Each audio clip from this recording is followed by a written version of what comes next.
¿Cómo están, señores estudiantes? Vamos a continuar conversando con nuestros temas pediátricos para concluir lo que es la parte respiratoria. Vamos a hablar de un tema de importancia a nivel de los pequeños. Vamos a compartir pantalla para hablar de un tema de importancia como son las sibilancias recurrentes a nivel de los lactantes. Entonces vamos a hablar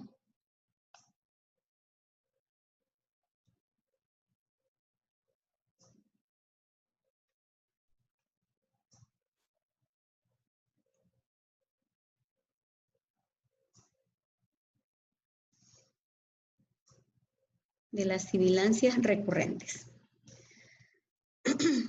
Y aquí encontramos las sibilancias recurrentes en los pacientes. Entonces, ¿cuándo hablamos de que un paciente tiene sibilancias recurrentes?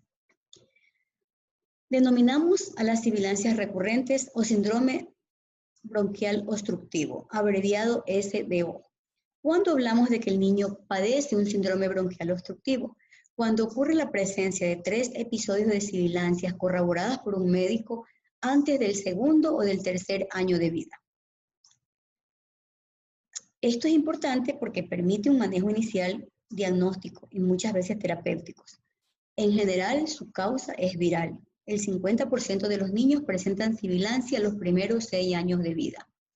Pero para que ocurra esto a esta edad, hay factores responsables del mayor número de episodios obstructivos en el lactante.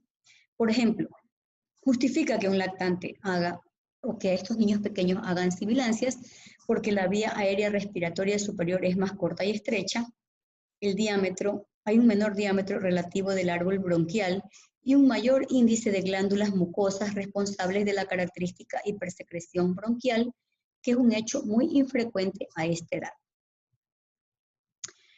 Hay 3 grupos principales de cuadros obstructivos en los lactantes.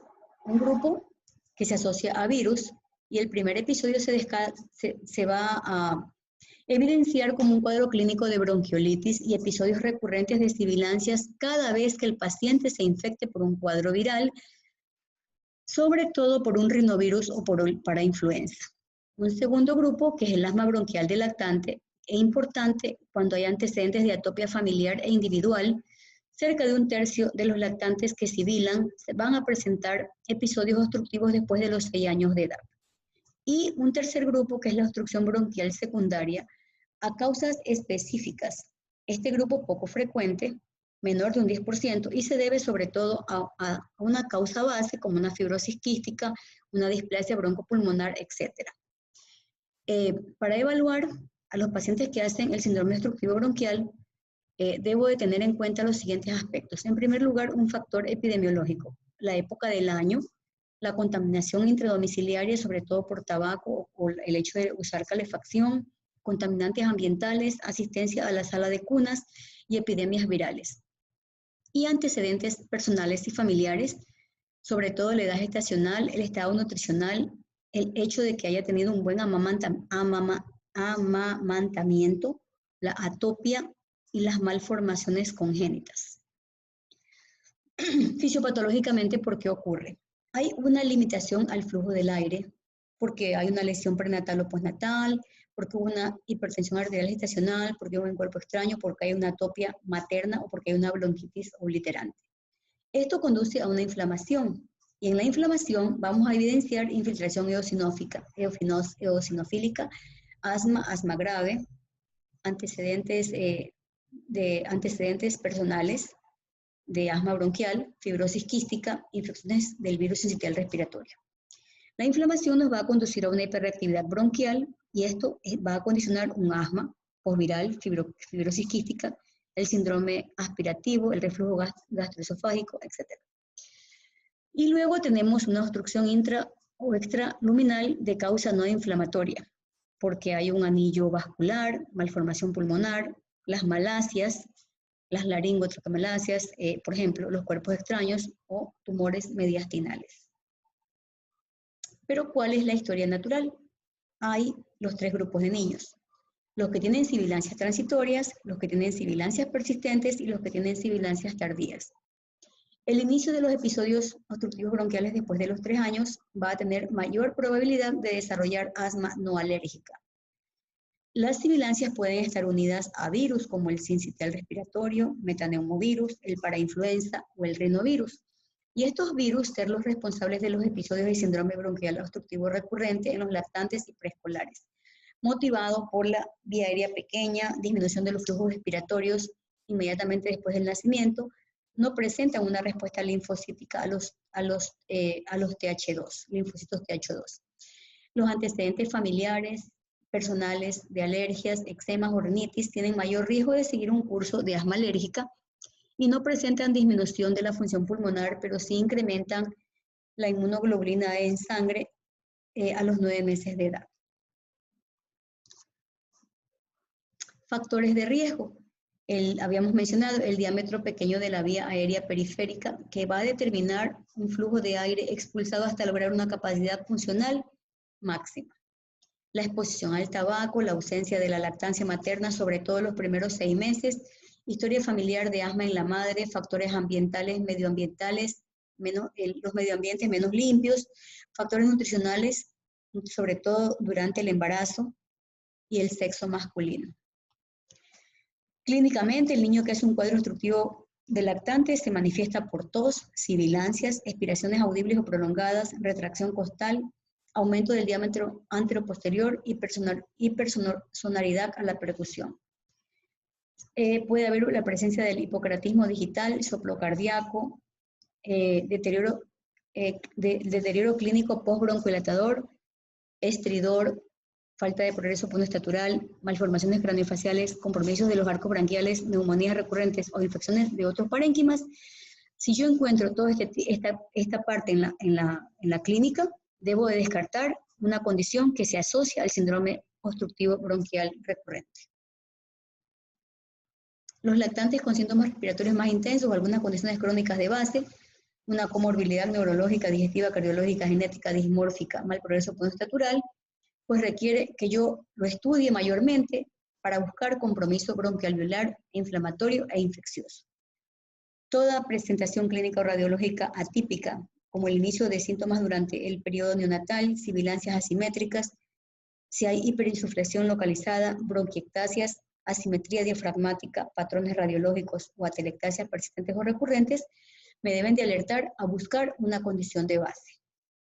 El diagnóstico. Evaluar clínicamente a un niño que hace sibilancias recidivantes o recurrentes con una buena anamnesis y un examen físico. Para el diagnóstico de un niño menor de 2 a 3 años requiero descartar patologías crónicas. Los antecedentes de asma o alergia en los padres son muy importantes. El diagnóstico de asma siempre debo de excluirlo previamente considerando la parte anatómica o estructural. Bueno, el diagnóstico, la radiografía de tórax me permite confirmar elementos de atrapamiento aéreo y descartar condiciones sobreasociadas, más no me da un diagnóstico. Los hallazgos radiológicos en una crisis bronquial obstructiva, la hiperinsuflación, atrapamiento de aire, aplanamiento diafragmático, aumento del espacio retroesternal, aumento de la trama intersticial y peribronquiolar o peribroncovascular, la presencia de atelectasias segmentarias o subsegmentarias. Atelectasias, ¿no? Atelectasias segmentarias o subsegmentarias. Cuando hay antecedentes clínicos que sugieran una etiología determinada, puedo hacer exámenes complementarios. Por ejemplo, un esofagograma, una fibrobroncoscopía, una ecografía torácica, un ecocardiograma. La TAC y la resonancia magnética permiten diagnóstico de malformaciones vasculares, por ejemplo, anillos o compresiones vasculares sobre la vía aérea. La videodeglución es útil para el diagnóstico de síndromes aspirativos e incoordinación faríngea. Dentro de los exámenes de laboratorio considerados en un episodio agudo, me permiten orientar a confirmar la presencia de un etiológico responsable. La prueba de sudor la solicito en un niño con sibilancias recurrentes para tratar de confirmar un posible diagnóstico de fibrosis quística.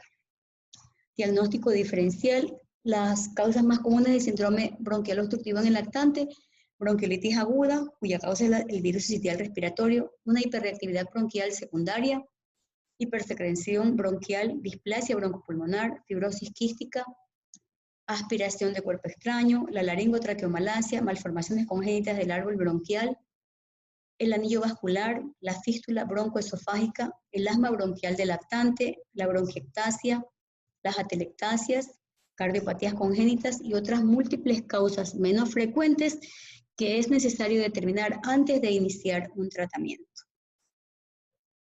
La evaluación de la gravedad. Bueno, puedo utilizar los criterios del puntaje clínico de TAL.